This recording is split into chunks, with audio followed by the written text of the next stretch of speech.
سورۃ الضحیٰ کا اس کا جو شان نزول ہے وہ یہ ہے کہ کچھ دنوں کے لیے، ایک تو بالکل شروع میں جو رک گئی تھی فترت وحی، اس کے علاوہ پھر ایک موقع آیا ہے کہ کچھ عرصے کے لیے بہت دن گزر گئے حضرت جبرائیل نہیں آئے، اور آپ کے اوپر ایک شدید قسم کی جو ہے وہ پریشانی طاری ہو گئی۔ کچھ لوگوں نے بھی طعنہ دینا شروع کر دیا، کچھ عرصے سے محمد تم نے کوئی نئی وحی نہیں سنائی، کیا ہوا تمہارا شیطان کیا چلا گیا بس؟ اب کوئی ایسا بھی بتایا گیا کہ ایک دفعہ کہیں متواتر کئی راتوں تک آپ رات کو اٹھے نہیں، تو کہا وہ تمہارا شیطان تمہیں چھوڑ گیا ہے۔ کوئی ساتھ کے رہنے والی عورت جو تھی کہ رات میں نے سنی نہیں تمہاری کوئی پڑھنے کی جو تم پڑھا کرتے تھے، شاید شیطان تمہیں چھوڑ گیا ہے۔ خود آپ کو جس قدر ایک اشتیاق رہتا تھا کہ وہی آئے اور آپ کی وہ روح کو جو ہے مزید اور غذا اور تر و تازگی جو ہے وہ مسلسل ملتی رہے، اس کی وجہ سے یہاں تک آتا ہے کہ حضور فرماتے ہیں کہ اس درجے میں رنج اور غم میں تھا کہ میں سوچتا بربنائے طب بشری، اس درجے حضور کے اوپر جو ہے یہ شاخ گزر رہا تھا کہ وہی کیسے بند ہو گئی۔ اور اس میں یہ بھی تھا کہ اللہ ناراض تو نہیں ہو گیا، کیا مجھ سے کوئی خطا تو ایسی نہیں ہو گئی، یہ سبب کیا ہوا ہے؟ یہ ہے وہ کیفیت کہ جس کے اندر یہ آیتیں نازل ہو رہی ہیں۔ اور اب آپ اس کو سمجھ لیجئے کہ اس کا نفسیاتی اور انسان کی باطنی کیفیات کے ساتھ کیا تعلق ہے۔ انسان پر دو طرح کی کیفیات طاری ہوتی رہتی ہیں، جیسے میں نے پہلے ایک دفعہ آپ کو بتایا صدیق اور شہید کے درمیان جو فرق ہے بنیادی، کہ کچھ بنیادی طور پر لوگ ایکسٹروورٹس ہوتے ہیں، کچھ بنیادی طور پر انٹروورٹس ہوتے ہیں۔ ایکسٹروورٹس کھیل کود بھاگ دوڑ، لوگوں سے ملنا جلنا، گفتگو ہے، اسے دھکا دے دیا اس سے مذاق کر لیا، اسی میں وہ خوش رہتے ہیں، بڑے مگن رہتے ہیں، تنہائی انہیں کاٹ کھانے کو دوڑتی ہے۔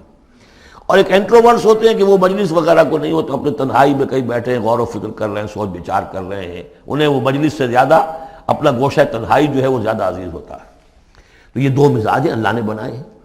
اسی طرح ہر انسان کے اوپر آلٹرنیٹلی کچھ کیفیات آتی ہیں جس کو ہم کہتے ہیں میرا موڈ آف ہے، ایک طرح کا قبض سا ہو جاتا ہے طبیعت میں بندش سی ہوتی ہے، کسی وقت اسی شخص کے اندر پھر انشراح سا ہو جاتا ہے، پھر ہنسنے بولنے کو جی چاہتا ہے، گفتگو کرنے کو جی چاہتا ہے۔ تو یہ کیفیت جب انسان کی روحانی زندگی سے متعلق ہو جائے تو اس کو پھر صوفیہ نے نام دیا قبض اور بسط۔ کبھی طبیعت میں انشراح ہے، انبساط ہے، طبیعت جو ہے وہ آمادہ ہے، ہر چیز میں روشنی کا پہلو آدمی دیکھ رہا ہے، ہر چیز کے اندر آپ کو معلوم ہے ایک تاریک رخ بھی ہوتا ہے کسی معاملے کا اور روشن رخ بھی ہوتا ہے، اس وقت انسان روشن رخ کو دیکھتا ہے۔ اور ایک وقت میں آتا ہے کہ طبیعت میں بندش سی لگ گئی ہے، جیسے اندر کوئی پکڑ لیا کسی نے، اب طبیعت جو ہے وہ بھی اپنے اندر وہ انقباض محسوس کر رہی ہے، اور پھر آدمی پیسیمسٹک ہو جاتا ہے، نا امید سا ہوتا ہے، پھر اسے ہر معاملے کا تاریک پہلو زیادہ نظر آنے لگتا ہے۔ تو یہ قبض اور بسط کی کیفیات ہیں۔ جب کبھی قبض کی کیفیت ہو، قاضی ثناء اللہ پانی پتی رحمۃ اللہ علیہ نے تفسیر مظہری میں لکھا ہے کہ قبض کی کیفیت میں اس صورت کا پڑھنا تریاق ہے،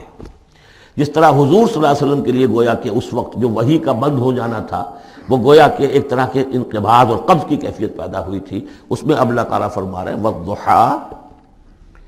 قسم ہے دن کے دھوپ چڑھنے کے وقت کی، واللیل اذا سجا، اور قسم ہے رات کی جبکہ وہ چھا جائے یا ساکن ہو جائے، سجا کے دونوں معنی ہے سکون۔ اب دیکھیے ان دونوں کو کیوں لائے؟ اس لیے کہ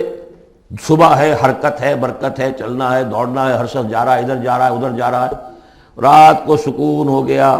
تاریکی چھا گئی اور شور ہنگامہ ختم ہو گیا۔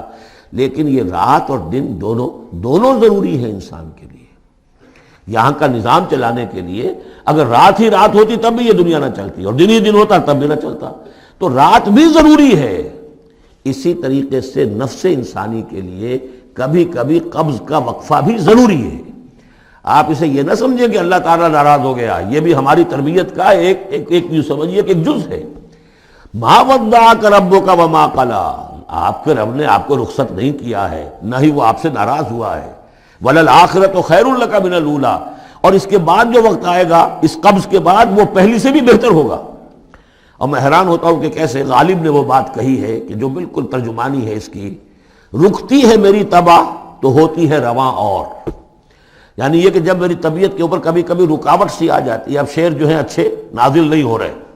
لیکن جب وہ رکاوٹ سے میں نکلتا ہوں، اس قبض سے نکلتا ہوں، رکتی ہے میری تباہ تو ہوتی ہے رواں اور، اس لیے کہ اس قبض کے بعد جب مرحلہ آتا ہے انبساط کا اور انشراح کا، تو وہ ایک قدم آگے ہوتا ہے آدمی، اس پہلی کیفیت سے ایک درجہ جو ہے اس کا بڑھ چکا ہوتا ہے۔ وَلَلْآخِرَةُ خَيْرٌ لَكَ مِنَ الْأُولَىٰ، یقیناً پچھلی ہر گھڑی، ہر ساعت اور ہر قبض کے بعد آنے والا انبساط آپ کے لیے پہلے سے اونچا درجہ لے کر آئے گا۔ وَلَسَوْفَ يُعْطِيكَ رَبُّكَ فَتَرْضَىٰ، ان قریب آپ کا رب آپ کو اتنا کچھ دے گا، اتنا کچھ دے گا، آپ کی محنتوں کے وہ نتائج سامنے آئیں گے کہ آپ راضی ہو جائیں گے۔ اب دیکھیے پچھلی صورت ختم ہوئی تھی وَلَسَوْفَ يَرْضَىٰ، یہاں ہے وَلَسَوْفَ يُعْطِيكَ رَبُّكَ فَتَرْضَىٰ، صرف ضمیر کا فرق ہے، کیونکہ صدیق پر وحی نہیں آتی، براہ راست خطاب نہیں کیا جا سکتا، وہاں وہ صیغہ جو ہے وہ غائب کا ہے، وَلَسَوْفَ يَرْضَىٰ۔ اور چونکہ نبی وہ ہے جس پر وحی آ رہی ہے، براہ راست مخاطب ہے، تو وَلَسَوْفَ يُعْطِيكَ رَبُّكَ فَتَرْضَىٰ،